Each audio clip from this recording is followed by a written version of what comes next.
the Loewy Law Firm. We are on the Orangebloods Texas Football Channel. I'm Geoff Ketchum. That's Anwar Richardson, who is live at DKR. I think he's in the tunnel where the players are going to be coming out or something like that. It's basically the press box behind me, Catch. Oh, So on that side is the where the media is sitting, and they're all set up over there. And I didn't want to.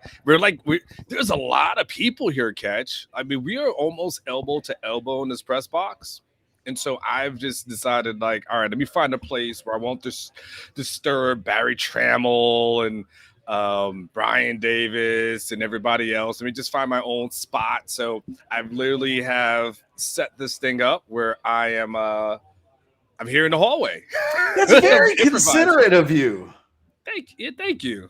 Well, I just didn't want to be speaking over everyone else, and I figured this would be the easiest way to do it. So, figure I'd set up here in the hall, and not a problem. Radio's here, Spanish radio's right over to my right. Visiting coaches will be there. You'll probably see them walk by at some point. So it'll be good. It'll be a fun hallway experience. Well, Anwar, look, man, you said it's crowded. This is a big game. This is, with all due respect to the 11 a.m. kickoff, this should have been it should be a primetime game. You've got number 12 Oklahoma State on the road at number 25 Texas. This is one of the biggest games in the Big 12 season from my vantage point, at least from a Texas vantage point. This is very much a do or die performance, I think, for the Longhorns if they're going to make a Big 12 championship run. There's a lot of things to talk about with regards to this game. We'll talk some Arch Manning in a second. And at the bottom of this hour at 10:30, Ari Temkin will talk with Fozzie Whitaker. So we've got a lot of stuff to pack in to the next hour. But there's no getting around the fact that Texas loses last week to Oklahoma. They're 2-1 in the standings. If they lose to Oklahoma State today, Texas is suddenly 2 games back of Oklahoma and Oklahoma State, and they have tiebreaker disadvantages with both, which essentially means they would need each of those, at least one of those teams, to lose 3 of their, well, if it was Oklahoma, it'd be 3 of their last 6, but if it's Oklahoma State after today, it would also, if they lose to Oklahoma State today, it'd be 3 of their last 6. This is, in a lot of ways, what's the second biggest game that the Longhorns have played this season because of what's on the line.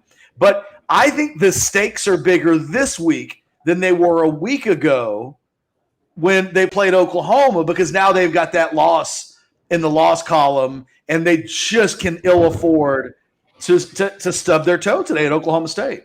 No, you're absolutely right, Catch. I mean, the stakes are really high because, like what you're pointing to, the margin of error if they lose this game, I mean, it's almost non-existent at that point. And like I said, you've got to, Oklahoma will play Oklahoma State, but at that point, like you said, you still need somebody to lose 3. And that's asking a lot for either one of those. One will happen, right? And even 2, but even at that point, you still, like you said, from a tiebreaker's perspective, that's why you can't even put yourself in that kind of situation. That's where a game like this, they've got to play Catch like the team that we've seen Texas be at DKR this season. They've got to be the team that showed up against Rice. They've got to be the team that has showed up against Tech. They've got to be the team that showed up against Louisiana. And even if it's not a dominating performance, right? I don't think you and I go into it saying, oh my gosh, like we expect Texas to do to Oklahoma State what they did versus Texas Tech. I think you and I have a lot of respect for the Mike Gundy coach team and don't necessarily believe like that's going to be the realistic outcome. But at the end of the day, you still got to pull off a win. For all the things that you talked about, for the recruiting things that we'll get into, but for all those purposes, like a win is of utmost importance, and they cannot ill afford to stub their toe against Oklahoma State. Once is a, what did they say? Once is a coincidence, twice would be a habit. So they can't afford another one of these kind of losses in the Big 12.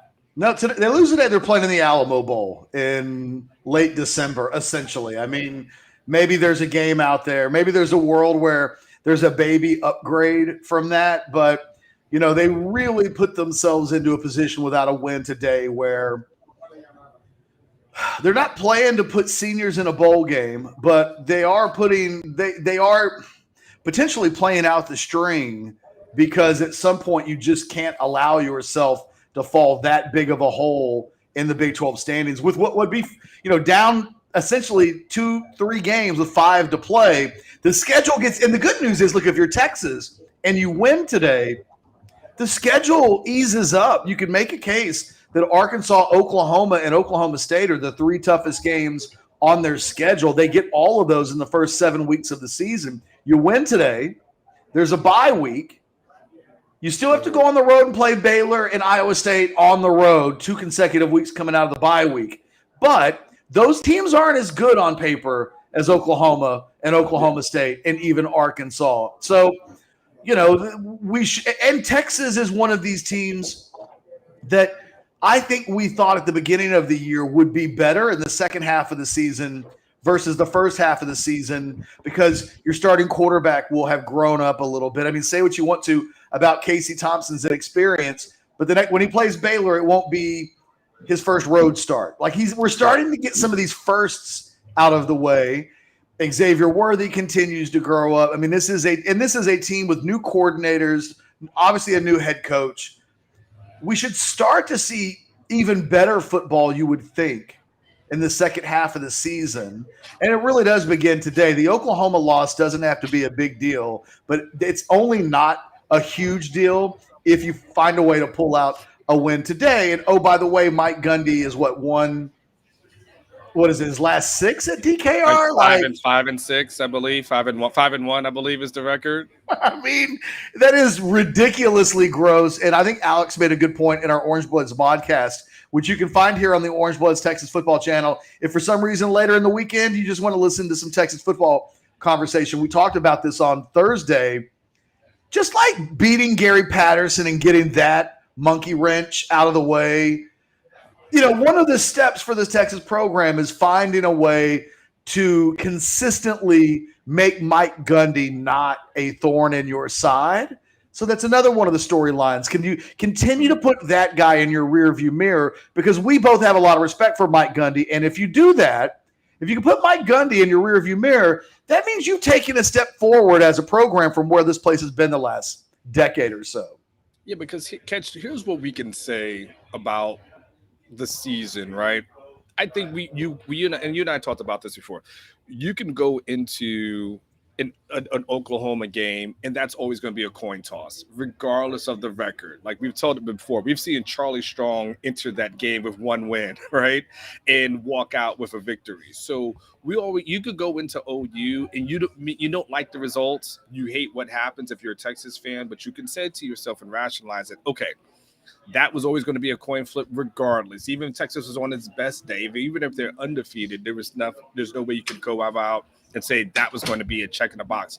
But the thing in the challenge catch has always been, whether it's been Charlie, whether it's been Tom, it has been the Gary Pattersons, the Mike Gundys of the world, the teams that you look at on paper and you say, from a talent standpoint, there definitely is more talent at a place like Texas, but these guys have been better coached and been able to better developed. So that's where Steve Sarkisian comes in and says, okay, all right, this is what you're hired for. It's the OU ones. That's the bonus. You want that. That's what you're striving for. But these are the other games that you've got to win if you're Texas, because if you win it, then all of a sudden you say, okay, the program is heading in the right direction. The corner's been turned because, yeah, even OU happened, Arkansas didn't happen, but TCU happened, Oklahoma State happened. You've got those monkeys off your back. But if you stub your toe against this team, then it still seems like you're spinning your wheels a little bit. Then the progress doesn't seem like it's there. Never talking about the Alamo Bowl, seniors getting to a bowl game, and then we're just talking about this kind of indifference. Then we start talking about Sarkisian needs to bring in Sark guys, the same way Charlie needed to bring in Charlie guys, and Herman needed to bring in Herman guys, which, by the way, is code for don't worry about what you see for the next 2 seasons. Wait until about year 3, because that's when it's going to matter. Like year 1 doesn't matter. That's the transition year. Year 2, he's still bringing in his guys. But you don't want to get to that point. You don't want to get to that argument. That's at some point you're hiring coaches at Texas, Catch. You're hiring coaches at Texas that aren't here to make excuses about how long it's going to take to build a program. And we got to hear, Nick Saban, in year one, Nick Saban didn't win a lot of games. It's like, well, not everyone ends up being Nick Saban. Not everyone ends up not the same way. Not every 6th-round draft pick ends up being Tom Brady. So it's huge for all those reasons that you mentioned, Catch. Well, we've established the stakes here on the Orangebloods pregame show. And again, shout out to Adam Loewy of the Loewy Law Firm for always being a tremendous sponsor of both our pregame and postgame shows. And by the way, Anwar and I will be with you. I'll probably start it up a little bit after the game, maybe 10 minutes after the game. It really depends on what kind of game it is, Anwar, and how long it takes me to finish my postgame article. And if Texas wins by 20, we might start this bad boy like 3 minutes after the game. Yes. If it's like last week where I had my opening section for Oklahoma done. That's a journalistic curse right there. When you have your lead done, it's always going to be the opposite. Well, they were up by like 3 touchdowns. They were up by like 3 scores in the second half, and I was like, better. We're gonna, because I have to get this thing started. So you winning. You're playing. That's now the truth is out. It's my fault. You know better. There's certain journalistic curses that you can't do. You can never talk about a no-hitter in the press box. That is an absolute no-no. And the moment you start writing your lead, that's when everything goes awry. It wasn't a jinx against TCU it wasn't a jinx against Texas Tech. Well, yes, but it was a jinx. You just know better. That is journalism code. You can't do that. When they wrote the journalism code, there were not post-game YouTube shows. That's all I'm saying. Regardless, we'll have the post-game show directly after the game today. And by the way, just a reminder, if you're just tuning in about 15 minutes, Ari Temkin will have a conversation with Fozzie Whitaker. We are scheduled to have Serenity Douglas join me to wrap up the pregame show. I saw Serenity, by the way. Serenity is in her personalized OB gear. I love her. Serenity is wearing an OB skirt. Damn right she is. Yes. She's making me one. I'm going to have an OB skirt for the next post-game show. Yeah, she is literally, it's mini skirt, black mini skirt, which is personalized OB. Wait till you see it. Mine will cost twice as much as hers because it'll need to be twice as much fabric. I'm getting to the point where Austin is kicked in, where I'm starting to lead a little bit more fabric down in the belly area right here for the dad bod. These breakfast tacos they ain't nothing to play with, dude. Poor Serenity. She's used to hanging out with track athletes all day long, and then she joins Orangebloods, and it's just regular old dudes all over the place. They've got Taco Deli in here today. That's what you need to know. Hey, Anwar, that sounds lovely. I was looking in the standings going into the game because, we were talking about the stakes, and I was, I took a brief glance at them. One of the things that stands out in this game is that now it's a little bit twisted because Oklahoma State has played one fewer game than Texas has last season, getting the bye week last week. In the lead up to this game. And it'll be interesting to see what that means because Mike Gundy, an extra week to prepare, seems like a dangerous animal. Texas has scored twice.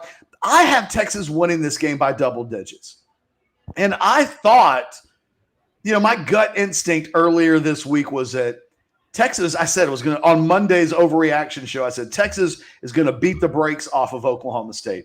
And one of the reasons why I felt that way is I don't think Oklahoma State's offense can hang with Texas. That I think if this game plays out the way that I think it will, if Texas gets a 10-point lead on Oklahoma State and starts to put the pressure on them, they're a little bit of a cap gun offense. The Longhorns coming into this game have scored 267 points. Again, 6 games. In 5 games, Oklahoma State has scored 127. So even if you took 50 points away from or 40 points away from the Longhorns, in 6 games, they've still scored more than 100 points than Oklahoma State has on the offensive side of the ball. However, on the defensive side of the ball, Oklahoma State has allowed 93 points in 5 games. The Longhorns have allowed 175 in 6 games. So for me, so much of this game, Anwar, comes down to, is this Texas defense going to goof around and let Oklahoma State potentially stay in a game that it shouldn't, like it did a week ago? As much as we want to nitpick the Texas offense, 48 points got put up on the scoreboard. That should be enough. If Texas scores 48 today, it needs to be enough. The Texas defense needs to have a comeback game, I believe, and it's desperately needed today. 100% catch. In 2 losses, they've given up 95 points. I mean, that's unacceptable, Catch. I mean, you can't. You're putting a lot on your offense to be able to do something like that. So the defense, hasn't been playing well. And again, is it the scheme? Is it going? Is it the 3-4 kind of thing? We saw how that kind of that struggle happened with Todd Orlando when they were kind of trying to do that, and essentially to try to switch over a little bit. But it's the players. But at the end of the day, to your point, Catch, this can't be a thing where Texas is giving up over 40 points and allow Oklahoma State to get that kind of confidence. Like, the one thing I can say about what they did against Texas Tech is when they jumped on an ass, they made sure they wasn't going to get up.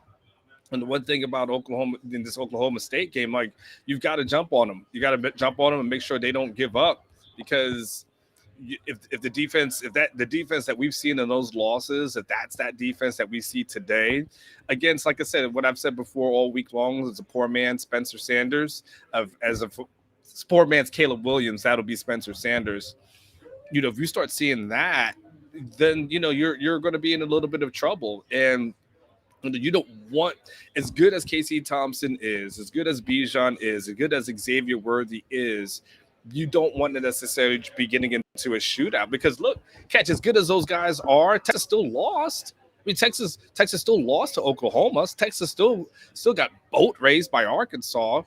Catch, one of the things I was talking to, though, some people, behind the scenes this week, they felt like one of the advantages Texas had was in the defensive back area. They felt like they didn't have receivers that.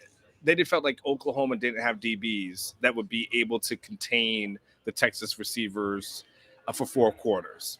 They felt like that's where their advantage would be. Now, I'll be really interested to see, Catch, because Jordan Whittington, Catch, it'll be interesting. Is he a guy that we look at and say, all right, well, it's Jordan, but not a ton of numbers. It is what it is. Or will be a situation kind of like where, Denzel Okafor got injured. You said, that's just Denzel, it'll be fine. And then all of a sudden you go, oh, snap. Wait a second. No matter whatever your knock was on Denzel, he might have been better than what the alternative was. Like, that's the question is, whatever your knock is against Jordan Whittington, is he going to be better than the alternative was? That's what we have to see. That's what remains to be seen. Well, it's a new offense. Like, for the rest of the season, this Texas offense is going to look a little bit different than it has all season long. It's a team that has liked to play a lot of 3 wide receiver, 1 tight end sets. And its second most used combination has been its 12 personnel when it brings 2 tight end sets into the game. Those two sets have dominated, and they will continue to dominate, but taking Jordan Whittington off the field and having Marcus Washington on the field puts the Longhorns in a position where they've got better blockers on the field. I mean, Marcus Washington is probably the best blocking wide receiver this team has, but he's been on the field almost 25% of the game reps that the offense has had this season for his blocking. He has 2 catches. So he's been on the field. He has not been utilized in the passing game. He's an important guy all of a sudden, because I got to be honest, I still don't know what to make of Joshua Moore. And if they get the Joshua Moore of last week, where you're talking about 4 or 5 catches, 70, 80 yards, a touchdown every other week, you can absolutely live with that as your secondary pass catcher, knowing that Xavier Worthy more times than not is going to bring it. And I'm curious to see, does the Texas offense still look wheeling and dealing and free flowing and sexy, if you will, for no lack of a better word, it's easy on the eyes. Can they do that without Jordan Whittington with a slight change of personnel? How big of a deal is it that Tope Amade is starting today at guard? I mean, I think Texas is going to score 40 points, but I might be taking for granted just, how important 20% of your offense, basically they're changing 20% of the starting lineup today with 2 starters out and 2 new ones coming in. And it'll say a lot about everybody else on this offense if they're able to kind of still hit the ground running today and it looks seamless when it'll be a built-in excuse if it's not. 100% catch. And it's fascinating when you talk about like the margin of error here. It was interesting when Jordan Whittington goes down. I started thinking about catch. What would this offense look like if Michigan hadn't screwed the pooch and Xavier Worthy never came here? Because that wasn't necessarily. It's actually scary. Yeah, like what would this look like if they hadn't screwed up? Well, I'll tell you, if they didn't have Xavier Worthy and then they lost Jordan Whittington like they did last week, this is a 7-5, 8-4 team. Yeah, I lean more towards 7-5. They just don't have the offensive personnel in place like Xavier Worthy suddenly is weirdly almost as important to, like, if you were to say who would you rather have, Bijan Robinson or Xavier Worthy, the obvious answer is Bijan Robinson. But if Bijan got hurt, the Texas running attack, I think, would still be good. Might not be otherworldly or great. If you found yourself in a position where you lost Xavier Worthy and you don't have Jordan Whittington for essentially the rest of the season, this becomes a very pedestrian passing attack. And it says a lot about how good Worthy is as a true freshman that they've lost Jordan Whittington. And I'm like, all right, well, I got Xavier Worthy for 10 catches and like $150 today and 2 touchdowns. Yeah. And, oh, by the way, Evan Stewart is in the house, which absolutely guarantees that, mark my words, Xavier Worthy, first play of the game is going to Xavier Worthy. I will not doubt you on that one because he did it. They did it, last week, and maybe it's a deep pass, but listen, there's some heavy hitters here that are here this weekend. Catch, you could probably go run through the name of the big name guys who are here because that's obviously your wheelhouse, but. You want Arch to see that. You want Evan Stewart particularly to see that. A second game, second play. Do you do a wheel route to Bijan's for Ruben Owens? I mean, just hey guys. Sark's got his back turned to the field because he's calling plays, but he's looking at the recruits in the stands. We got to mention Arch Manning. It's a big deal today. I am so close to putting in a future cast for Texas because you can always change it. But I really believe that Texas is emerging. To me, they're the team to beat. And I don't know how to handicap it with percentages. But today's a big day.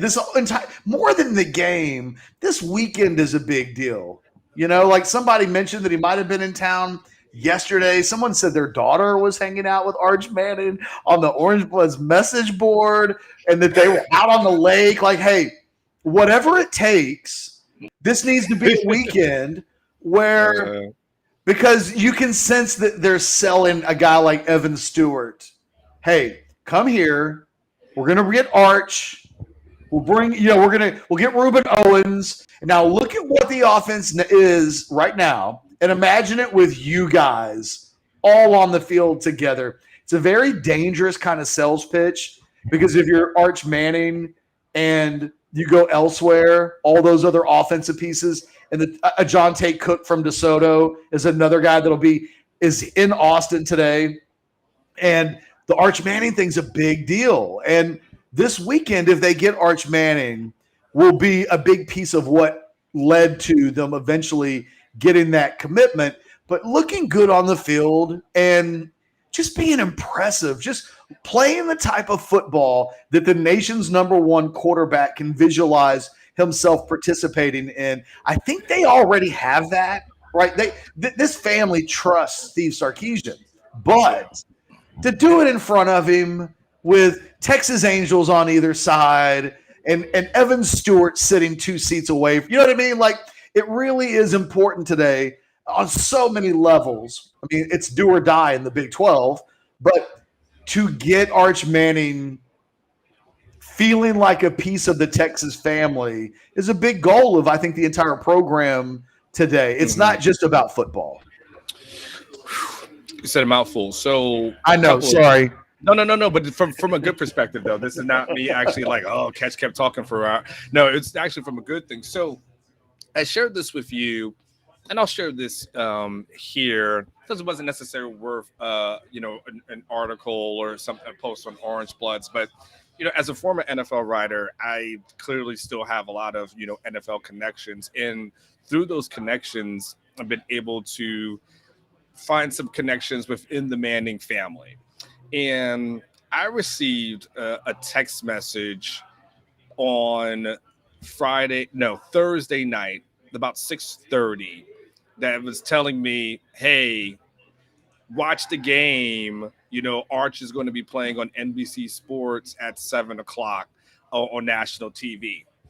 And I found that really interesting, Ketch, because it was like, for that side to reach out to myself and say, and basically, let me simplify it, a Texas reporter, and say, hey, want to check it out? Check out our guy on Thursday night. I want to make sure you see it.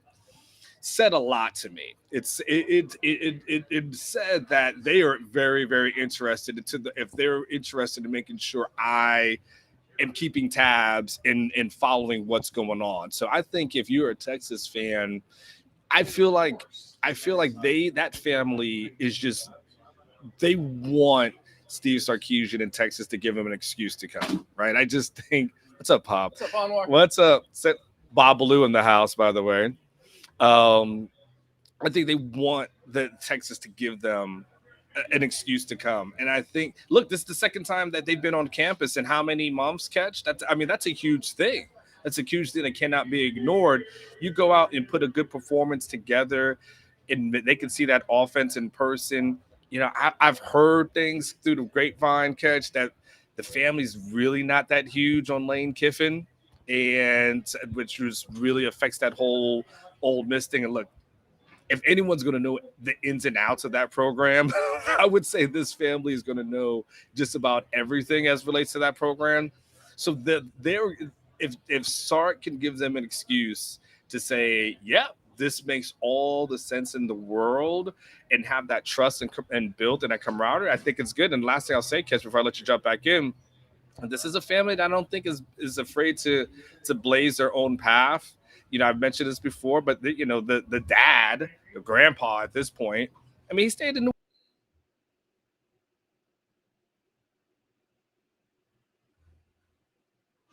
Looks like we lost Anwar Richardson there. That's all right. Look, kind of in a weird way, perfect timing here on the Orangebloods pregame show, brought to you by the Loewy Law Firm. Michael, here's what we're going to do. If we are ready to go, let's just go ahead and we'll throw it to Ari Timken. He had a conversation earlier today yesterday, with former Texas running back Fozzie Whitaker. And we'll toss it to Ari right now, talking to former Longhorn Fozzie Whitaker here on the Orangebloods pregame show.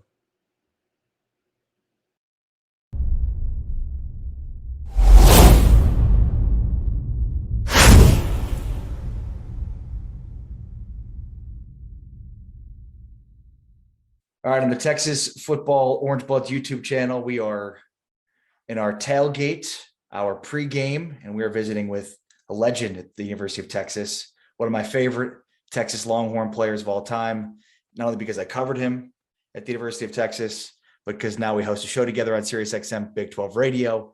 What's up, Foz? Welcome to the Tailgate Show, man. How are you? I'm doing great, man. I appreciate you having me on. Excited for what this weekend holds for the Texas football team. And man, I love to have a blast breaking it down every Monday morning with you as a co-host on the Big 12 this morning. Absolutely. Love having you there. All right. So let's talk Texas, Oklahoma State. And, for me, this matchup is strength on strength, with Texas's offense and Oklahoma State's defense. So where do you, what do you see with this matchup? Yeah, I think you just explained it as the two strengths of both of these teams. I think Oklahoma State offensively, they have an identity. They want to run the ball. And you can see that expressed very well with the way Jaylen Warren has been utilized, in the way that he's been able to gain a lot of yardage and be part of the focal point of this offense, as well as sprinkling in Spencer Sanders on some of the zone read stuff and quarterback design run. The problem that I have with Oklahoma State's offense is kind of the inconsistencies that Spencer Sanders has shown. And it's not even just this year, but kind of throughout his career. He can go and have a 4-touchdown passing game and then have a 4-interception game, it seems like, the following week. So it's very hard, in my opinion, to get a gauge on which Spencer Sanders you're going to get this upcoming Saturday, because of how wildly inconsistent his play has been. But I do know one thing is that whenever he plays Texas, he is one of the most explosive and dynamic players on the field. And you always have to account for him and be able to find ways to obviously contain and make sure he doesn't create the explosive plays. And then that brings me to Texas defense, where they're lacking as well. Is they missed too many tackles against Oklahoma, and then obviously gave up some of the deep balls whenever Caleb Williams came in. And was able to connect on some of those big time plays that afforded them to be able to get in scoring position. So I think the defense has to, number one, get back to the fundamentals. They got to learn to see what they're hitting and reading, diagnosing the run, because they were obviously gashed for over 300 yards rushing for the second time this season. So it has not been fixed. So they got to find a way to get back to the fundamentals of reading, run, gap integrity, and then tackling soundly. And then number two, they can't give up the big explosive play. And Spencer Sanders is prone to be a guy that can create explosive plays. So they have to find a way to mitigate that if they want to have some success. I almost forgot to mention, of course, you can catch Fozzie as part of the pregame coverage for this game and all games for the Texas Longhorns on Longhorn Network, pregame and postgame, before, after the game. Check out the great work Fozzie's doing on Longhorn Network. Fozzie, what do you think Sark's approach was this week in trying to sort of, put the emotional toll of losing last week behind them and then get them ready for another really, really big game here? It's like tough circumstances here to go from what they just went from now to a really good team at Oklahoma State. Yeah, very true. And that's something that you probably don't have too many words to explain kind of how the team is feeling or what that feeling is like once you come off such a traumatic type of loss where you're up by 21 points at one point, then find yourself losing it in the last 3 seconds of the game. So they went on a roller coaster ride. But one thing that I do know from Sark early in his time of being a head coach at the University of Texas is that he's going to preach that they keep grinding and getting back to what they know how to do best. And it was kind of made apparent whenever they first lost and got drugged by Arkansas. The mindset was to go back in the lab, continue to figure out what went wrong, fix the problem, and then move forward and put up points like we hadn't seen before in Texas in quite some time. So I know the opponent was Rice after they faced Arkansas, but that offense looked very, very good, well-oiled machine. That was Casey Thompson's first start. He was responsible for 6 touchdowns the following week against Texas Tech as well. Like it just turned into a well-oiled machine. And I think the response after the loss from Arkansas, I think that's kind of something that Sark probably implemented into this team again this week with the response coming off of Oklahoma. Now, the difference is Oklahoma State's a much better team than Rice. So they're going to do some things to obviously get in position and make make some guys miss and make some plays. But ultimately, I think Sark has the right approach as far as getting back to the fundamentals and then preaching, just drilling it in their heads to be able to rely on what you practice on and let that be your guiding tool whenever you need some help. I always love to get your input, insight into the running back position, obviously. So Bijan Robinson, what have you liked about what you've seen from him this year? And like, what stood out to you about the way that Sark is using him this year, maybe differently than he was used last year, which is that he's getting used this year. Right. He's actually being used on a consistent basis, but being able to get the ball in a variety of different ways. We've seen Bijan get split out against Louisiana in the first week, catches a post for an explosive play. Obviously, we've seen him catch out of backfield. He has several touchdown catches. And then also Coach Sark against TCU lined him up and empty and then shift and motion back to the backfield to create a different look to the defense so that they have to defend multiple different angles that Bijan can hurt you on. And so whenever I look at how he's being utilized, he's literally put all over the field, and Coach Sark finds a way to give him the ball. And that's one thing that Sark kind of stressed at the beginning of the season before the season even began, was that he's going to find a way to get his playmakers the ball. And I think it's become very evident here just within a few weeks of Big 12 play. And throughout the course of the season, Bijan is close to 1,000 yards rushing already. He has almost 10 touchdowns total. You see Xavier Worthy, who's another playmaker for this Texas offense. He leads the Big 12 in receiving. And then you got Casey Thompson, who's leading the Big 12 in passing touchdowns. So those are his like big three offensively. And I love the way that they kind of carry some of the load to be able to make sure that one person doesn't get more attention or gets an opportunity to be able to be utilized whenever the defense focuses on somebody else. And I think that's probably what happened with Oklahoma and Xavier Worthy for this past game. Was Oklahoma was geared up to stop Bijan. Obviously, they said, hey, we're going to make you beat us by giving the ball to somebody else. And Xavier Worthy showed up big time, as well as Casey Thompson. So them being able to feed off of each other is extremely helpful for Bijan to be able to continue to sustain the pace that he's already been on this season so far. Sark mentioned this week that, the issues they had defensively were not fitting the run properly. I mean, you could also say tackling was an issue too. Is it fixable? Is this defense fixable? How fixable is it? I think it's very fixable. So the thing that I noticed was Oklahoma probably got a bulk of their rushing yards on about 5 or 6 plays that were big gains. And the problem with it was the recognition of the play, especially the counter play. That direct snap counter play, you see some of the misdirection stuff where Kennedy Brooks fakes the pitch to Caleb Williams. Caleb Williams runs outside, and you see both linebackers flow with Caleb Williams and Kennedy Brooks for a couple of steps before they realize that, hey, the guard and the H-back are actually pulling, and now we got to fill our gaps over here. But by that time, they're already getting sealed off and creating a wall, and it allows for Kennedy Brooks to have a big gash. So this has not been a problem that just occurred this past week. Unfortunately, it seems like Texas linebackers have had a struggle for the past maybe 5 years of recognizing gap integrity and recognizing where they're supposed to fit.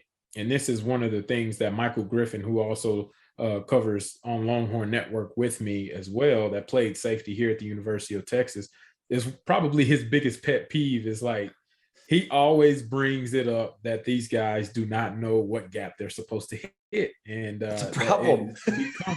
It's become a problem, and it's become evident more and more. And obviously, teams that can run it well will expose you if you have not figured it out. And Oklahoma State is a great running team. So if Texas has not figured it out, it would be evident very early in the game on Saturday. But I do think it's fixable with film review and then just repetition. You just got to see it over and over in practice, and then trust in your technique and believe in what you see. Well, and Spencer Sanders has struggled to consistently throw the football, but one area that he has been successful is in his running ability, his dual threat ability. And that's one of the things where it's like, oh no, if him and Jalen Warren, like if you're Mike Gundy and The offensive coordinator of Oklahoma State, Casey Dunn, then, those are the things. It's like, I'm going to watch film in Oklahoma and I'm going to see exactly what they did to Texas. And I'm going to try to do the exact same thing with this Jalen Warren, Spencer Sanders, two-headed monster running the football. Yeah, absolutely. And then another thing that even in the past 2 games that Spencer Sanders has played against Texas, he has just been the difference maker using his legs. Like, that's what he does. And Texas has struggled kind of in the past. I keep saying the 5 years, but running quarterbacks have given Texas football, it's given them fits. And it was made very apparent with Max Duggan, made apparent with Spencer Sanders, made apparent with Kyler Murray, made apparent with Jalen Hurts. Like, if you can run the ball, you kind of get an opportunity to expose some of the things that Texas defenses have not basically defended properly in the past. So that's probably the biggest area of concern for me going into this game is how will they manage to be able to obviously read and diagnose the counterplay, because I'm sure Oklahoma State has the counterplay and will run it to see if Texas has fixed the problem. And then how will they handle the zone read with Spencer Sanders pulling the ball? And then whenever a play breaks down, how would they be able to contain and have a spy on Spencer Sanders to make sure he doesn't get those huge chunk yardage whenever he rolls out of the pocket and creates something with his legs? So that has me most nervous in this game since Texas has not traditionally stopped that well in the past 5 years. So I'm hoping Coach PK, the defensive coordinator, has found a way to get them to play on a level that I think this Texas defense can play at. You picking them to win this game? I do. I pick them to win. I haven't finalized my score yet. I've been toying back and forth with what I want to see, but I'm leaning towards a 38-33 game. I think it'll be one possession, and it's because all the games that they've played in the past 7 years have come down to one possession, and it's just, for whatever reason, man, like I said, Mike Gundy knows how to play Texas well. He hasn't always come out on the winning side every time, but it's traditionally a very good game, and you have high caliber players on both sides making big plays. So I think it'll be another close game that Texas will have to try to find a way to finish. And I think they found a way to finish this week, whereas last week they just weren't able to find that missing link. Fozzie Whitaker, make sure to watch the pregame, postgame coverage on Longhorn Network for all Texas football games, including this game against Oklahoma State. And then on Mondays, join us on SiriusXM's Big 12 Radio from 7 to 10 a.m. on Channel 375, where we're breaking it all down for you. Foz, appreciate you, buddy. Thank you. Yes, sir. Appreciate y'all having me. We're back. It's the Orangebloods pregame show brought to you by the Loewy Law Firm. We're 15 minutes away from kickoff. Thanks to Ari Temkin and Fozzie Whitaker for giving us a little bit of time previewing this game. Joining me right now from DKR. She's not going to show us the OB skirt because that would be tacky. But it would be tacky. But from head to toe, she is dressed for success. Serenity Douglas joining us here on the pregame show. Serenity, paint the picture for me. What's the vibe like this morning at the stadium? I'm seeing a lot of comments that there's a little bit of juice for an 11 a.m. game this morning. There absolutely is. You know, the DKR always brings the energy. I think that redemption is just in the air. Like, that's how it smells. When I was walking into the stadium, it was just like redemption. Everybody's pretty mad, honestly. And they're just excited for this game. I can tell that everybody has pretty much put it behind them, and now they're just ready to play this game.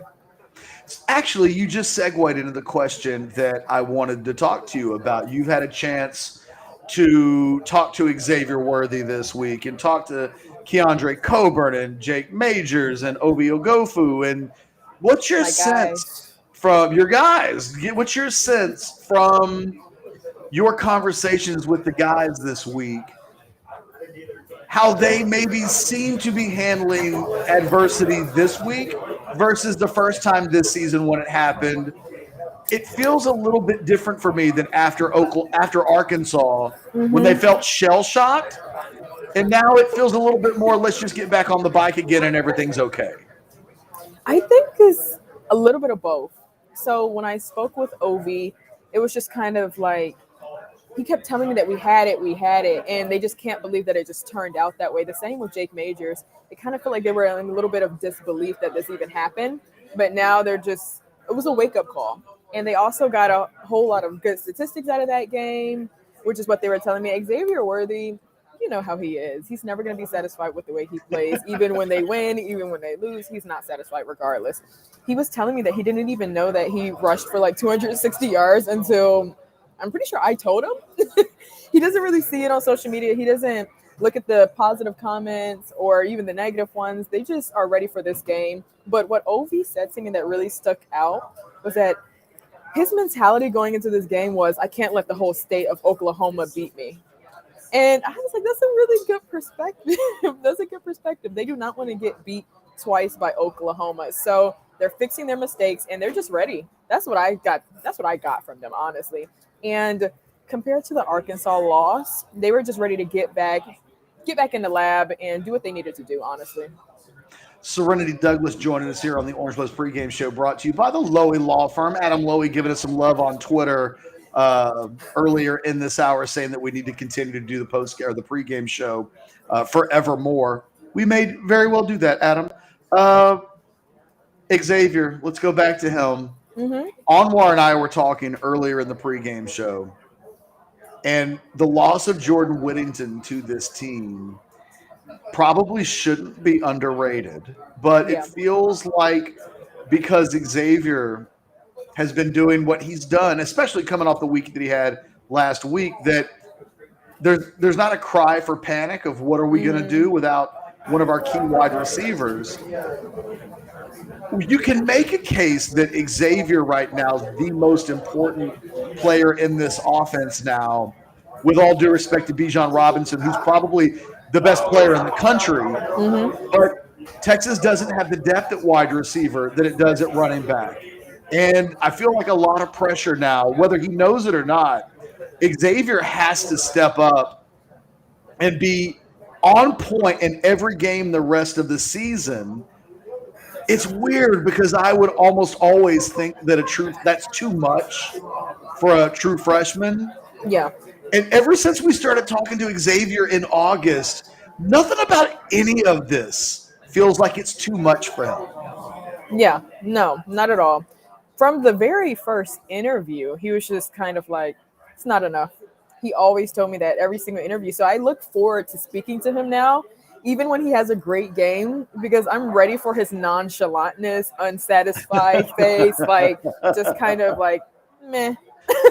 His mom will be more excited like with me than he will be. But I do not think that him stepping up is too much for him at all. It's what he's been asking for. It's what he wants. Even after he had the fumble in the last game, he asked Coach Sark, like, okay, put me back in. He said that he just really brushed it off. And I was expecting him to be really down on himself because of his high expectations that he has for himself. But he's looked at it like it was just motivation. Like he's ready to go back in and make it work and fix it, honestly. Talking to Serenity Douglas here on the Orangebloods pregame show. Again, thanks to the Loewy Law Firm for doing the sponsor. We're bringing you up to kickoff for Texas and Oklahoma in about 10 minutes. Yeah, the band is going out right now. And Serenity it's funny because I have the lawnmower in the background right now next to me, and you're going to have the band going next to you. The cannon. It's chaos. I wanted to ask you about Xavier, and then we can get into predictions and kind of start wrapping things up a little bit. Is there a guy or woman, is this in your sport, is having a freshman step up and be so critical to a team's success, right? So it's one thing to just be good in your sport, in your own event, and you're a cog in the team machine, if you will. Yeah. This is unusual though for on the football side of things that a freshman is this good this early.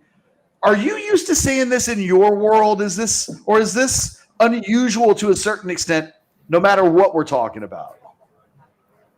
I think we all put this weird expectation on freshmen, like they're not supposed to be good their first year, and then they always end up shocking us. We may not have seen it so much in the past, but in my world, yeah, very much so. I know when I was coming in as a freshman, it was just kind of like, I'm ready to get going. This is what I've been waiting for. This is what I went on the official visit for. And that's exactly how Xavier is. He hasn't played his last game before the first game was, I think, in 2019. He was ready to just like break loose. So it's not that, I don't want to say it's not that big of a deal, but it's expected. It's what he always wanted. And I think that's what he's getting.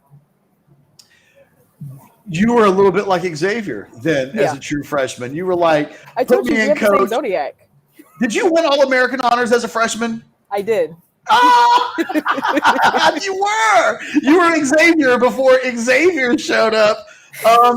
You and I both like Texas in this game today. I said earlier in the week, I was like, Texas is going to beat the brakes off of Oklahoma State. I think they're playing at home. They've been a different home team all season long than they have been on the road. And then Anwar showed up. Yeah. Anwar was like, Mike Gundy this, Mike Gundy that.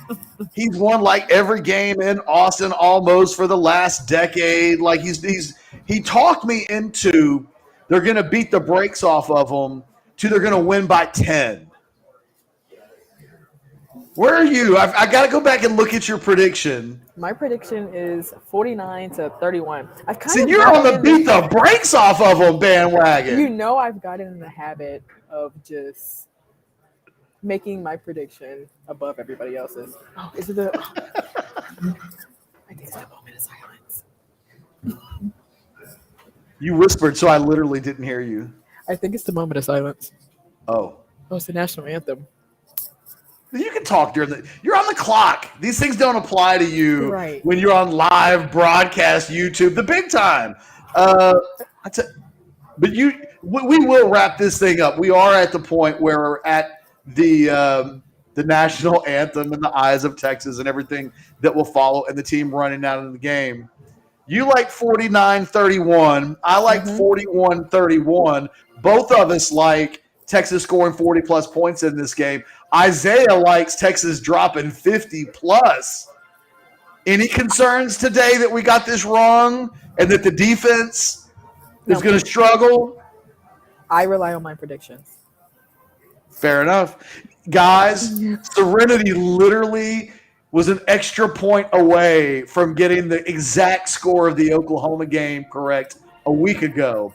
You still have 6 minutes to get your call into Vegas, or your local bookie, and let them know you're taking Texas, given the points. Serenity. Oh, there was the cannon. There was Serenity Douglas letting us know right now that there's money to be made if we just listen to the woman, which sounds like every piece of advice that every man on the face of the earth should be taking since the beginning of time.